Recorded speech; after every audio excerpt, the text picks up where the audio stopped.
इस वक्त की बड़ी खबर, आज हड़ताल पर सरकारी बैंक हैं। जी हां, यूएफबीओ ने इस हड़ताल का आह्वान किया है। 5 डे वर्किंग कल्चर को लेकर यह हड़ताल की गई है, जिसकी वजह से बैंक में ग्राहक सेवाओं पर असर भी दिखेगा।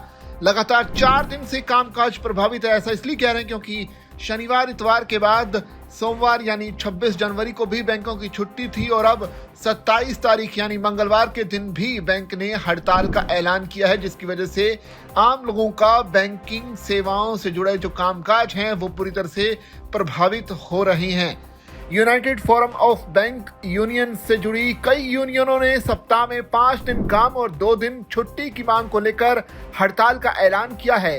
यूनियनों का कहना है कि केंद्र सरकार और इंडियन बैंक्स एसोसिएशन से लंबे समय से इस मुद्दे पर बातचीत चल रही है, लेकिन अब तक कोई ठोस फैसला नहीं हुआ है।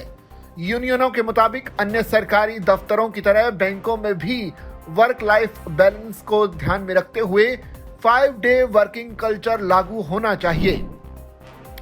अब चूंकि 27 जनवरी को बैंकों ने हड़ताल का ऐलान किया, तो इससे कई बैंकिंग सेवाएं पूरी तरह से इन पर असर पड़ने जा रहा है। जैसे कि चेक क्लियरेंस पूरी तरह से प्रभावित होगा। इसके अलावा कैश जमा करवाने या फिर आप कैश निकलवाने जा रहे हैं तो उस पर भी इसका असर देखा जाएगा। इसके अलावा शाखाओं में ग्राहक सेवाएं जितनी भी हैं उन पर भी इस हड़ताल का साफ तौर पर असर देखा जाना है। साथ ही लोन और दस्तावेज से जुड़े कामकाज भी ठप रह सकते हैं। हालांकि एटीएम, यूपीआई, मोबाइल बैंकिंग और इंटरनेट बैंकिंग सेवाएं सामान्य रूप से चालू रहने की संभावना है।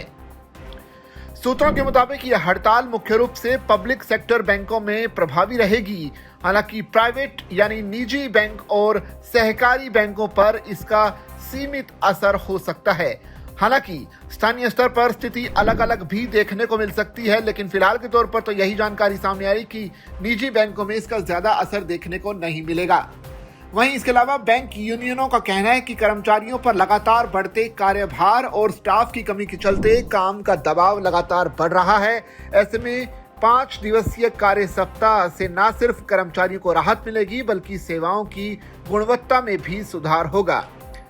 लिहाजा ग्राहकों के लिए कुछ सलाह भी जारी की गई है, जैसे कि जरूरी बैंकिंग काम आप पहले ही निपटा लें या फिर इसे बुधवार के लिए टाल दें। डिजिटल बैंकिंग सेवाओं का ज्यादा उपयोग करें ताकि आपको झंझट का सामना ना करना पड़े। इसके अलावा शाखा जाने से पहले बैंक से इसकी स्थिति की जानकारी जरूर जांच लें, वरना आप वहां जाकर अपना वक्त भी जाया कर सकते हैं। उससे भी बचने की जरूरत है। तो आपको बता दें कि जो बैंक की यूनियंस हैं वो लगातार ये डिमांड कर रही हैं कि जब आरबीआई का दफ्तर में शनिवार इतवार की छुट्टी होती है, एलआईसी के दफ्तर में शनिवार इतवार की छुट्टी होती है, इसके अलावा जितने भी और सरकारी दफ्तर हैं उनमें भी शनिवार और रविवार की छुट्टी होती है, तो बैंकों में भी इसे लागू किया जाना चाहिए। वैसे आपकी नज़र में क्या बैंकों को वाकई में शनिवार इतवार की जरूरत है? आप अपने कमेंट जो है हमें साझा कर सकते हैं और इसी तरह की खबरों के लिए बने रहिए जागरण बिजनेस के साथ।